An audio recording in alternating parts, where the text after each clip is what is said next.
Ladies and gentlemen, my name is TotalBiscuit. Welcome to Planetside 2. This is an absolute, complete, and total idiot's guide. As in, you've never played Planetside or any game like this before. Oh god, what the hell am I doing? Help, help, help. This is what this is designed to do. This is going to be a live guide. That means we're not going to be doing a lot of editing and jumping around the place. You're going to be seeing moving around in the way that you would in-game. This will hopefully give you a better idea of what the hell is going on, how to get to the places you need to get to, and how to figure out what your objective is. So, welcome to this. This is one of 3 warp gate barracks. You are going to see this quite often. This is where you spawn. If we run out here, we can see a giant force field. Each one of the 3 factions has one of these, and this is their main staging area. We can even find it on the map if you like. That's where the Vanu Sovereignties is, right there. This is on Ezimir, one of the 3 continents in the game. That's ours. That's in red. That's good. And that belongs to the new conglomerate. Get over here. There you go. This is a safe zone. That means I can shoot somebody, and it won't matter. This is the only place in the game where that is true. Everywhere else, you are going to be penalized for friendly fire, and I would strongly recommend that you do not do it. So the question is, you've logged in for the first time. Chances are it's done its little drop pod thing, and it may have thrown you right into the action. Then you probably died and ended up back here. What the hell happened? Where do I go? How do I get to where I want to be? Well, there's a couple of ways. Press your M button, have a look at the map. You'll get a map tutorial. I would strongly recommend you read it. This is the current status of this continent. It's mostly red. This is a good thing for the Terran Republic, not so good for the new conglomerate and the Vanu Sovereignty, the other 2 factions in the game. All of this territory is stuff that we own. It is generating resources for us. It is pretty safe for the most part. Not entirely safe, it could be taken away from us at any time, but it's pretty safe. That means you can go there, you can spawn there, you can get vehicles from there if you so desire. Now have a look at these areas here. These are hotspots. You are able to deploy instantly to one of these hotspots by clicking the deploy button. You can't do this all that often. It's limited. It's just designed to get you quite quickly into the combat. So if you just want to fight, that's not a bad choice. Admittedly, some of these areas might be completely overrun by now. So if I deploy here and I find out there's nowhere I can spawn and everything's going horribly wrong, then I'm going to be rapidly kicked back to the nearest base. So I might end up here. And then I'll say to myself, well, how on earth do I get from here to somewhere interesting? And this is where people start to get really confused and lost in this game. The thing about Planetside is that it's mostly about logistics. It's about how do you get a large number of troops from point A to point B. Because point B is the objective we need to take, ergo we need a lot of soldiers. So how do you get there? Well, there's a few ways to do that. One of them, of course, would be a vehicle. So, these are vehicle terminals. As you can see, there's a screen with a tank on it. There are a couple of different types of vehicle terminals. This one allows you to spawn any ground vehicle. And there are some more basic ones. Usually they are smaller. They have a picture of a big Sunderer. Looks something like that. And they are designed to spawn flashes and Sunderers only. They are more limited. They don't allow you to spawn full-on tank. So that could be a bit of a problem for you. But in the warp gate, you have access to everything. Maybe you want to get in the air. No problem. That's your air terminal here. Allows you to spawn a Mosquito or a Liberator. Depending on which faction you are, depends on which of these vehicles you will have available to you. The TR has the Mosquito aircraft. There is also the Scythe for the Vanu Sovereignty and the Reaver for the new conglomerate. They are marginally different, but they fill the same role with some little tweaks here and there. There is one other terminal you need to be concerned with when it comes to vehicles. This is not a common terminal. You can only get it in the warp gate and in certain large facilities. This is the Galaxy terminal. Galaxy dropship. Pretty damn big, as you can see. Freaking huge. If you see one of these waiting around at one of these warp gates, you might want to get in it, because the chances are it's going to be traveling somewhere useful. Galaxy dropships are used to transport entire squads of troops around the battlefield, and you are able to eject from those dropships and land without dying. This is a useful thing indeed, and I would strongly recommend that you do it. Now, that's one way to get around. If I want to spawn a vehicle and fly out of here, I can, but as you can see, if I wanted to, let's just say I want to go here. I'm going to right-click on this, set personal waypoint. How far away is that waypoint? 3 kilometers. That's going to take a little while to get there. So I might not want to do that. What other options do I have? Well, I can use deploy. So let's do that. Let's find out what deploy does. Going to click there, and I'm going to wait the 10 seconds it takes to deploy. And now it's going to drop me from orbit. I can sort of aim where I go, but for the most part, it is at the mercy of wherever it wants to take me. So it's just going to load up here, and it's going to drop me right into the fight. There's your altitude meter. Keep an eye out for stuff on the ground. Try not to land in front of something that's going to kill you. Landing on top of a wall is usually a fairly good idea.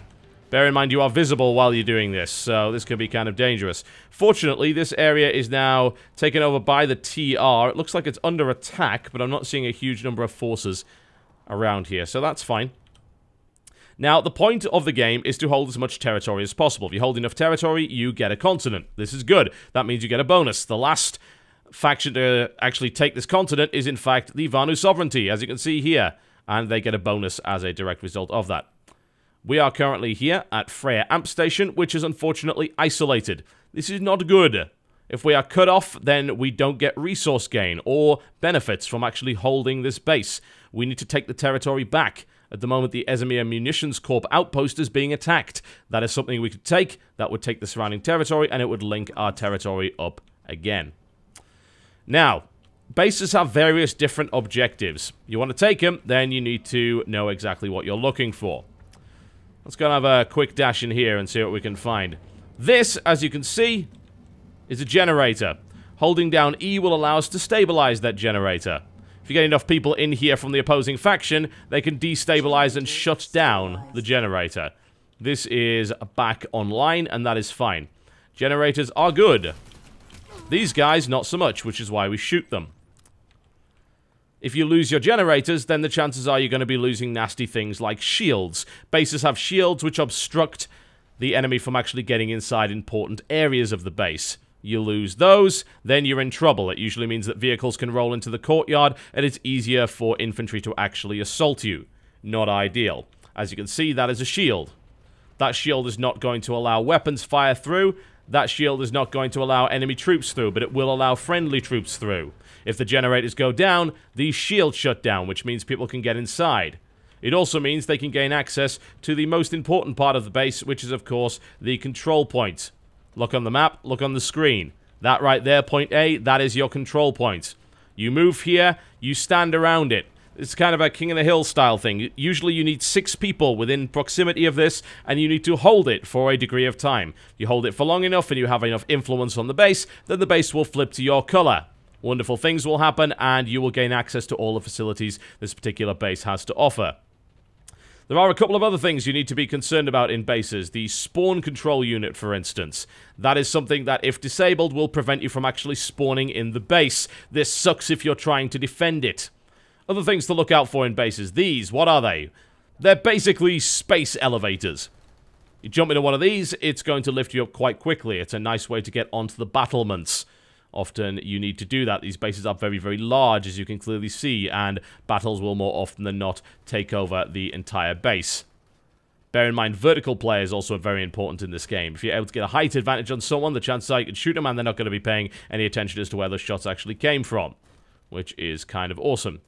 As you can see, the base is rather large, but the most important thing is whether or not we hold point A, and whether or not all of the little structures on the map, which are indicated in red, usually the little shields on the map, if they're still operational, then the chances are we are in a good situation indeed. So what do I do from here? This base is secure. Oh god, I'm lost, help, help, help.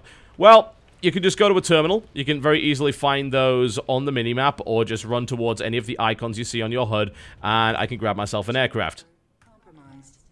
There we go. I'm going to grab myself a Mosquito. Uh-oh. Looks like these guys are not too happy with me. I notice a lightning tank on the ground here. I may be able to engage that. It's not a particularly heavy tank. It could be dangerous, but I'm going to go and have a look and see. Where did it go? I think I managed to lose it. Looks like I'm taking some minor weapons fire from the ground. There was a lightning tank here, but I've actually lost track of it. Oh, well, never mind. So where do I want to go next? That's the good question. We have taken this area, but we really need to reconnect it. So that should be our priority. I'm going to set my waypoint on Ezimir Munitions Corp. This is a smaller facility. It's an outpost. It is governed by different rules. It is not a huge base like the area we were just in. Let's head over in this direction and see what we can see. Keep an eye out, of course, for enemy aircraft. This area is looking pretty good. As you can see, it's based around a tower. We need to take control of this area in order to grab it, which is what we've just done. Excellent. And I can also see a few NC on the ground here, so I'm going to get a nice kill with this vehicle and then just pull away before I crash it into the ground. Usually a good idea. In this case, this outpost actually required a certain number of capture points to be held. Kind of very standard system whereby it's pretty much like Battlefield when you have Conquest, when you have to take various capture points and hold them, or Domination mode in Call of Duty. Once you've grabbed that, you gain control of the area. What does that mean? Let's go back to our map, and you can see, oh look, Ezimir Munitions Corp, we have control of this. That means we can spawn here. That means that we can get vehicles from here. This is all very good indeed. Just want to check whether or not that's friendly or not. It is friendly, so I'm not going to shoot it. Bear in mind, once again, that friendly fire is an issue in this particular game. So, what can I do at this tower? Well, I can repair and rearm on one of these pads if I wish to land. It looks like we're actually losing point C, so what I'm going to do is I'm going to land the Mosquito. A little bit of a rough landing, but hey, it's all good. And I'm going to go and try and find out C. C has just flipped over to New Conglomerate control. That's not so good. Now, what am I doing? I'm a light assault, which means that I have a jetpack. To use the jetpack, you hold down the spacebar. Means I can drift down. Also means I can gain access to higher ground. Not as tough as some of the other classes, and my weapon isn't perhaps as powerful, but I'm a good close combat shock trooper class, and that is what most of my outfit actually rolls as. We are very much light assault guys. Gonna head on in here. What do we have? Don't spot any New Conglomerate in here at the moment. Looks like I'm gonna need a little bit of help to capture this. As you can see, we're now flipping it over.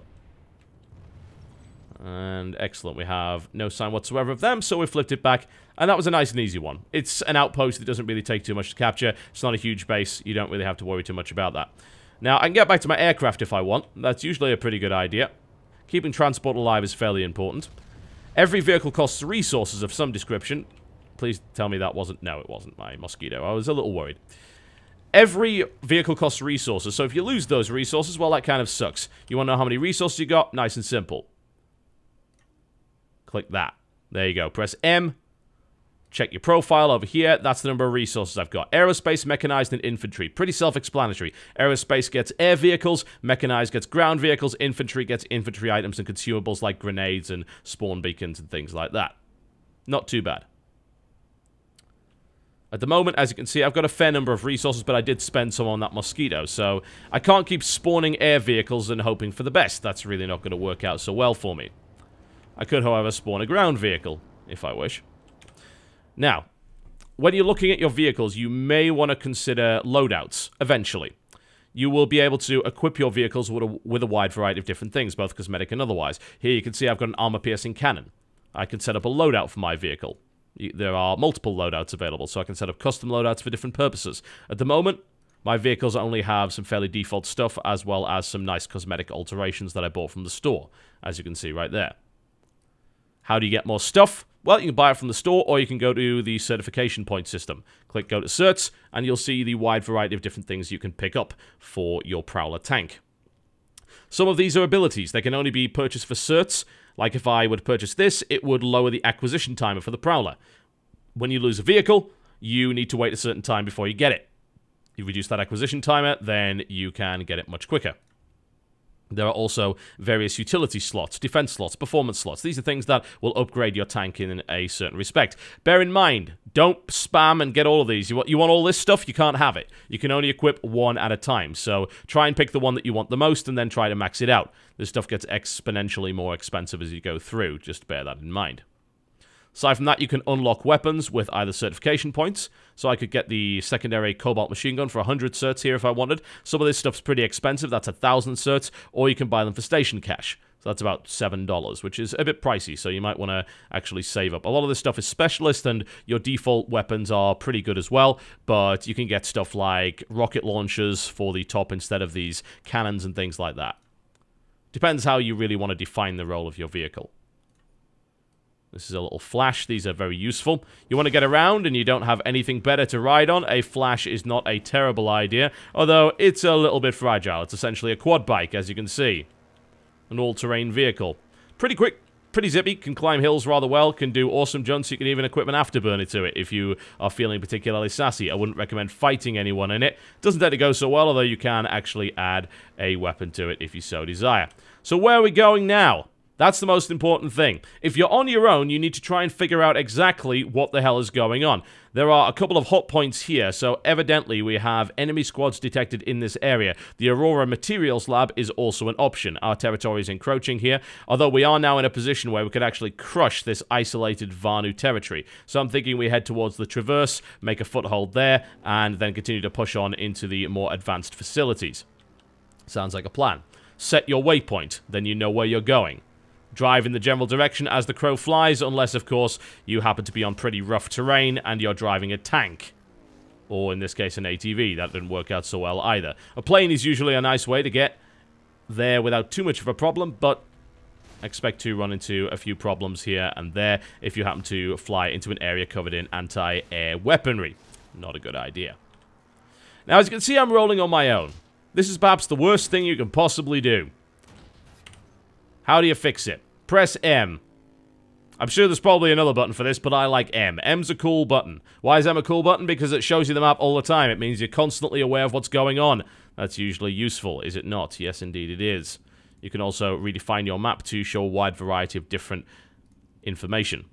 You need more resources, you can actually capture specific areas that do specific kinds of resources. At the moment, as you can see, my resources are totally fine, so I don't need to worry about that. Hit social. Look for squads. All of these squads are open. You can join any of them right now, as you can see. Or I can click auto-join squad, which will dump me into a squad automatically. Alternatively, the outfit. Join one of these. Why should you join one of these? Because these are huge guilds. These guys are organized. They have voice over IP. There's even built-in voice over IP in the game so you can talk to them. They will set up platoons of their own. As you can see, this is the Let the Brit Drop outfit. This is my outfit. We have 260 members so far. We're pretty potent. We've got a lot of firepower at our disposal, as well as a large mumble server to coordinate all of our actions. It's kind of neat. Join one of these and you'll have a fun time, because what's going to happen is you are going to be able to find out exactly where you need to go, because someone's going to tell you where you need to go. Pretty easy, isn't it? Yeah, a fairly reasonable thing to say. Follow orders and you will know exactly where you're going. You'll have a lot of friends with you to make sure that things don't go horribly wrong. Don't do that and you're going to be horribly lost. Being horribly lost, I think, is the problem that most people seem to have in this game. We've now taken the Traverse. It looks like Jaeger's Fist is a possibility, as is what is that? Snow Sheer Watchtower. We're going to go head in the direction of Jaeger's Fist, I think. It looks like the Vanu are giving up this particular territory. This is a good chance for us to get a nice, quick grab. Do be careful as to where you go. I would strongly suggest following roads, because if you don't, then you're going to get horribly lost. Also, don't crash into other tanks. That probably won't work out so well for you. Now, as regards to what role you want to play, it's really up to you, but bear in mind you can switch roles fairly easily. That said, each role has certification points which will buff you up, so let's have a look at that. Press M, click Certs. We can ignore that. These are your classes, 6 available in total. These are your vehicles, and this is leadership, which you really don't have to worry about too much at all at this point. Ignore that. Have a look at the class you think you might want to play. I play a light assault, so I need to be speccing into this. So you'll see a wide variety of different weapons that I have at my disposal here that I can unlock. This is the weapon I currently use. This is the pistol I currently use. I also have access to this one.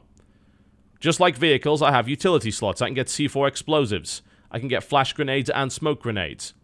I can get some upgrades for my suit, such as increased flak armor, nano weave. All of these, once again, are mutually exclusive. You get one and not the rest.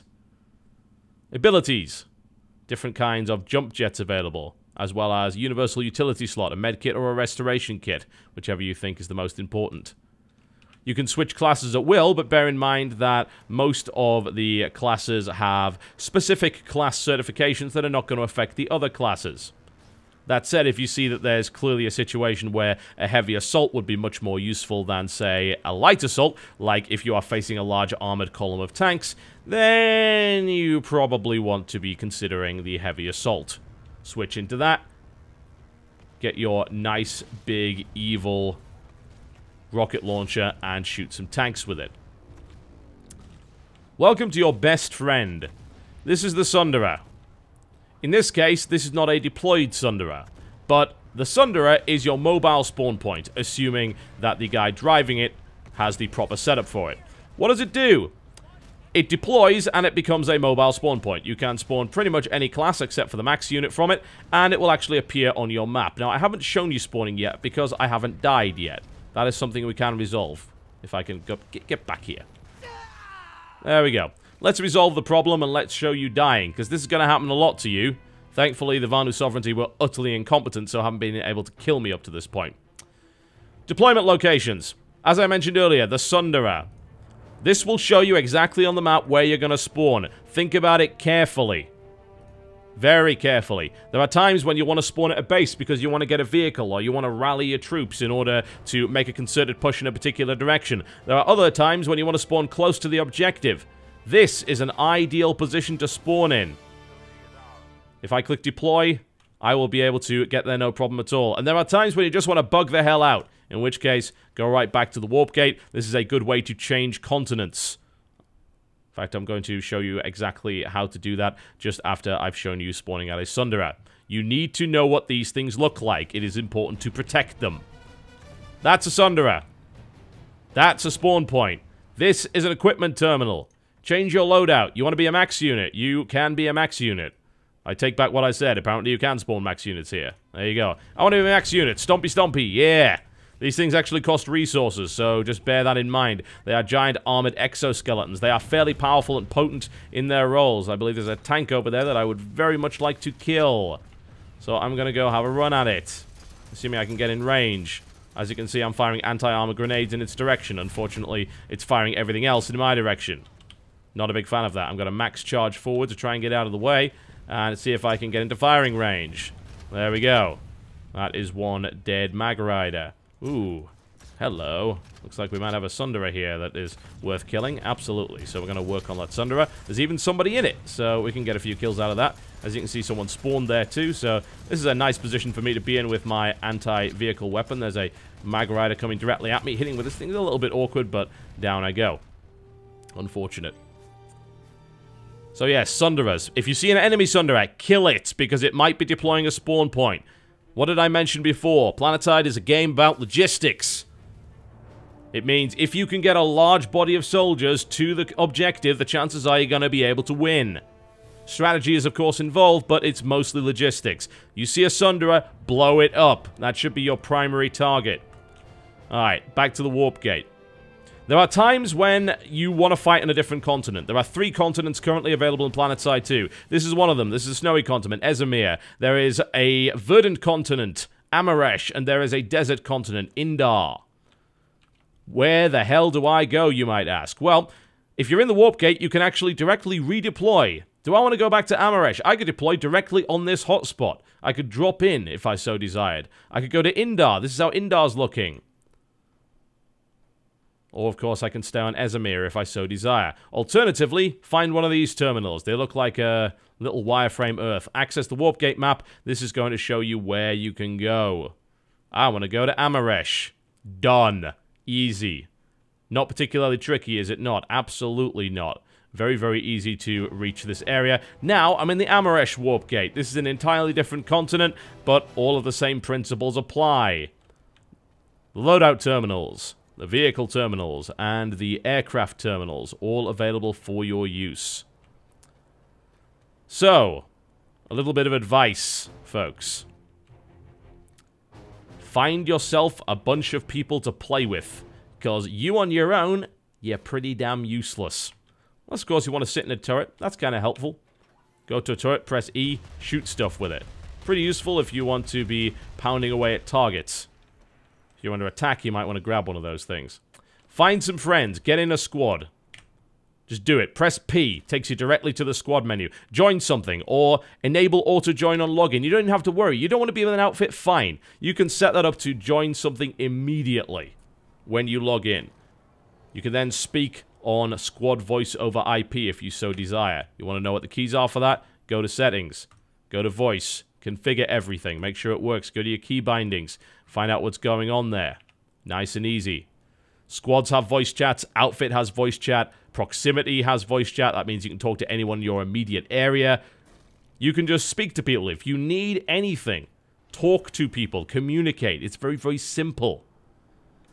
But Planetside is not a game best played alone. You need friends. There are a lot of people on these continents, up to 2,000. So you're not going to be gunning them down on your own. You're going to be dying a lot. Get used to that.